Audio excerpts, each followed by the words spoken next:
दाब दाब जायगायाव गोबां बायदि रोखोमनि बेखेवनाय हाबाफारि लानाय नुनो मोनदों बे समाव कक्लाबारि समष्टि नङा सापागुरि समष्टि हिसाबै गासै दिनै कमप्लिट जानाय मडेल आंगनबादि प्राय 14टा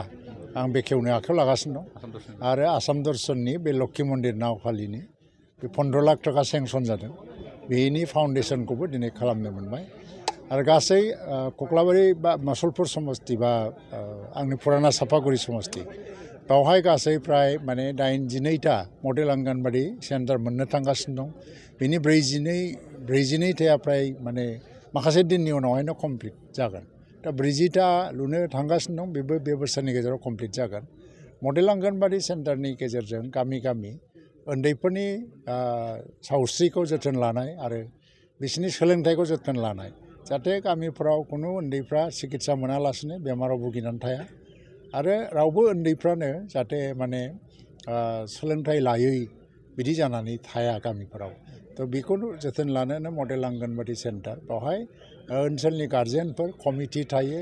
आंगनबादि कर्मि आरो हेल्पार बिसोर गासिबो ज' लोगो नांनानै आंगनबादिफोरखौ